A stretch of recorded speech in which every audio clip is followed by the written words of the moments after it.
मेरे YouTube channel पे subscribe करके फूड साइंटिस्ट चैनल का हिस्सा बने और इसके बराबर में बेल आइकन पे क्लिक कीजिए ताकि मेरी हर आने वाली नई वीडियो आप तक पहुंच सके। कोई इसे गजक बुलाता है तो कोई कुटकुटी, कोई इसे चिकी कहता है तो कोई पिस्टैली। फ्रांसीसी इसे क्रोकॉन्ट के नाम से जानते हैं जबकि अमेरिका में ये पीनट ब्रिटल के नाम से मशहूर है। तो है कोई ऐसा मीठा जिसके इतने सारे नाम हो? Pakistan, India, Bangladesh, Iran, Greece, Jerusalem, पूरा मिडिल ईस्ट, फ्रांस, अमेरिका। है कोई ऐसी डिश जो इतने सारे ममालिक के कुजीन का हिस्सा हो? वैसे तो गजक पूरे पाकिस्तान में दस्तयाब है, मगर अंदरूने पंजाब खासतौर से चकवाल में बहुत शौक से खाई जाती है। गजक सर्दियों में ज्यादा शौक से खाई जाती है और इसमें आमतौर से मूंगफली और तिल का इस्तेमाल किया जाता है। कुछ लोग इसमें पॉपकॉर्न भी डालते हैं तो कुछ बादाम और पिस्ते भी शामिल करते हैं। गजक कहने को तो इंतहाई आसान सी रेसिपी है जिसमें बस गुड़, पानी और मेवा डलता है। इस रेसिपी में और मेरी बाकी तमाम रेसिपीज में फर्क ये है कि अगर आप मेरी किसी और रेसिपी में कुछ बदलना चाहें तो बआसानी बदल सकते हैं, मगर जब बात कैंडी मेकिंग की आती है तो आपने इसमें जरा सी तब्दीली की और आपकी गजक नहीं बनेगी। गजक में सबसे टेक्निकल काम गुड़ के शीरा बनाने का है। शक्कर हो या गुड़, जब आप दोनों में ही पानी शामिल करके उनको पकाते हैं तो आपका सिरप या शीरा कई स्टेजेस से गुजरता है। सिरप ज्यादा पक जाए तो कैरेमलाइज होना शुरू हो जाता है और अगर ये कम पके तो ठंडा होने पर जमता नहीं है। इसी तरह अगर शीरे में पानी ज्यादा डल जाए तो ठंडा होने पर नरम रह जाता है और अगर कम डल जाए तो बहुत ज्यादा सख्त हो जाता है। गजक कैंडी मेकिंग के प्रोसेस से बनाई जाती है, यानी शीरे को इतनी देर पकाया जाता है कि वो हार्ड क्रैक स्टेज तक पहुंच जाए। हार्ड क्रैक स्टेज पर शीरा बिल्कुल सॉलिड जमता है और शीशे की तरह टूटता है, इसीलिए इसको ग्लास स्टेज भी कहते हैं। मूवीज में आपने अक्सर देखा होगा कि हीरो साहब विलन को खिड़की पर दे मारते हैं और शीशा टूटकर विलन पर गिर जाता है। मूवीज में ये शीशा शुगर ग्लास का होता है, यानी कि शीरे को हार्ड क्रैक स्टेज तक ले जाकर पकाया जाता है और फिर जमा लिया जाता है और ये जमा हुआ शीरा बिल्कुल शीशे जैसा लगता है। बहुत सारे ट्रायल्स और कई फेलियर्स के बाद हमने एक टेबल बनाई है।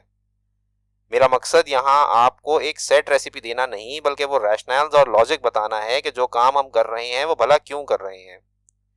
पहली बात तो ये कि इस टेबल को देखकर डरने की जरूरत नहीं है, ये सिर्फ आपको समझाने के लिए है और इस रेसिपी में हम किसी थर्मोमीटर या डिजिटल वेइंग स्केल का इस्तेमाल नहीं करेंगे। कुलिनरी स्कूल में जब कैंडी मेकिंग सिखाई जाती है ना तो स्टूडेंट्स शुरू में थर्मोमीटर और वेइंग स्केल के सहारे काम करते हैं और वक्त के साथ साथ बगैर थर्मोमीटर के काम करना सीख लेते हैं। गजक बनाने के लिए जो अज्जा दरकार हैं वो ये हैं।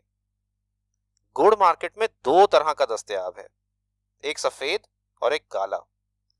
ताजा गुड़ बिल्कुल गन्ने के रस का होता है, मगर जब इसे हवा लगती है तो वो काला होना शुरू हो जाता है।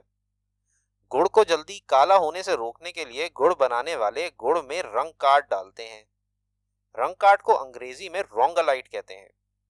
ये एक ब्लीचिंग एजेंट है। ये वही ब्लीच है जिससे खवातीन अपने बालों को ब्लीच करती हैं। ये ब्लीच है और हमारे यहाँ इसको जलेबी, गुड़ और ना जाने कितनी मिठाइयों में इस्तेमाल किया जाता है। तो बराए मेहरबानी अपनी सेहत से खेलना बंद कीजिए और काले गुड़ का इस्तेमाल कीजिए। एक पॉट में गुड़ और पानी डालकर पहले हल्की आंच पर इसको उबाल तक लाएं। जैसे ही आपका शीरा उबलना शुरू होगा तो 1 मिनट के अंदर अंदर इसका टेम्परेचर 110 डिग्री सेल्सियस हो जाएगा। अब आपने इस शीरे को तेज आंच पर पकाना है। यहाँ शीरा अपनी पहली स्टेज में है जिसको थ्रेड स्टेज कहते हैं। थ्रेड स्टेज में ये शीरा ठंडा होने पर गाढ़े लिक्विड की फॉर्म लेगा और इस शीरे से आमतौर से जर्दा बनाया जाता है। पूरा 1 मिनट भी गुजर नहीं पाएगा तो आपका शीरा सॉफ्ट बॉल स्टेज पर आ जाएगा। यानी अगर आप इस शीरे का 1 टीस्पून को कोल्ड आइस वाटर में डाल के ठंडा कर लें और फिर इसको अपनी उंगलियों से इसकी बॉल बनाएं तो ये एक बहुत नरम सी बॉल बनेगी जो ज्यादा देर अपना शेप होल्ड नहीं कर पाएगी। इस शीरे से चॉकलेट फज बनाया जाता है। मजीद 1 मिनट पकाने पर अब आपका शीरा फर्म बॉल या हार्ड बॉल स्टेज पर आ जाएगा। दोनों में ज्यादा फर्क नहीं होता और इस स्टेज पर ठंडे पानी में शीरे की बॉल हल्की सी सख्त होगी और अपना शेप मेंटेन कर पाएगी। इस शीरे से सॉफ्ट मिल्क टॉफीज बनाई जाती हैं जो खाने पर आपके दांतों में चिपक जाती हैं। इस शीरे में रसगुल्ले और गुलाब जामुन जैसी मिठाइयां भी डुबाई जाती हैं ताकि ठंडा होने पर वो अपना शेप बरकरार रख सके और पिचके नहीं। अब तक जो पानी शीरा बनाने के लिए हमने इस्तेमाल किया था उसमें से आधा सूख चुका होगा और अब इस शीरे में 10% पानी और बाकी गुड़ है।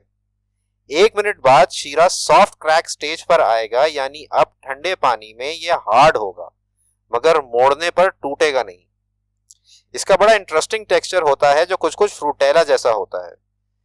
इस शीरे से सख्त मगर चुएबल टॉफीज बनाई जाती हैं जैसे कि सॉल्ट वाटर टॉफी।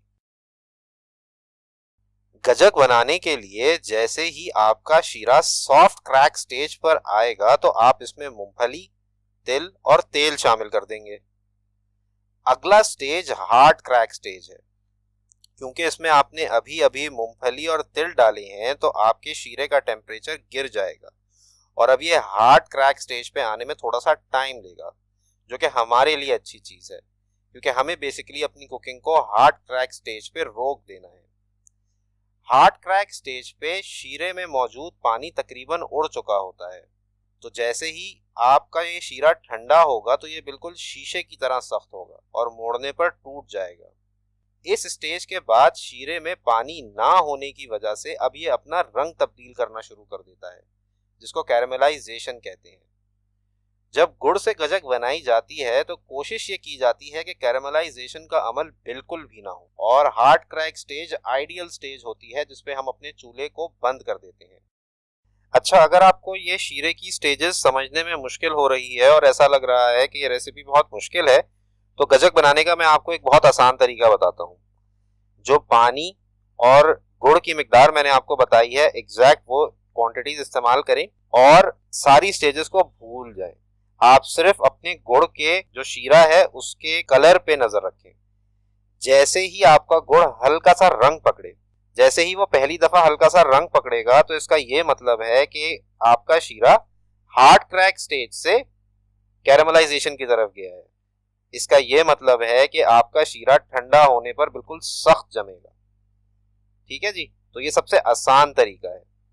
अच्छा, इससे पहले कि आप इसको डिश आउट करें, शीरे को ठंडे पानी में डाल के कंफर्म कर लीजिएगा कि शीशे की तरह टूट रहा है कि नहीं, क्योंकि ये रिवर्सिबल अमल नहीं है।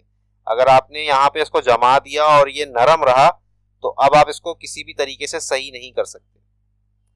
जिस ट्रे में आपने गजक को निकालना होगा उसके ऊपर ऑयल लाजमी लगाइएगा।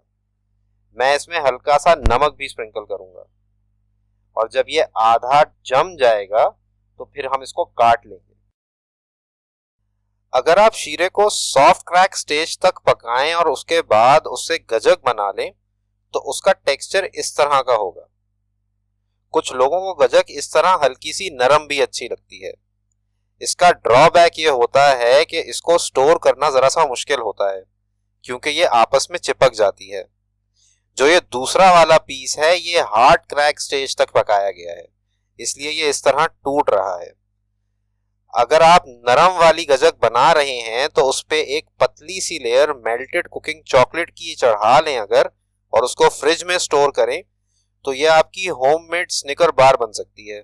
ये एक देसी स्निकर बार है, इस तरह समझ लीजिए। स्निकर में बस तिल नहीं होते। उम्मीद करता हूँ ये रेसिपी आपको पसंद आई होगी। अगर आपको लगता है कि इस वीडियो से आपने कुछ नया सीखा तो बराए मेहरबानी मेरे YouTube चैनल पे सब्सक्राइब कीजिए और इसके बराबर में बने बेल आइकन पे क्लिक कीजिए ताकि मेरी हर आने वाली नई वीडियो आप तक पहुंच सके। वक्त देने का शुक्रिया। अल्लाह ने के बाद।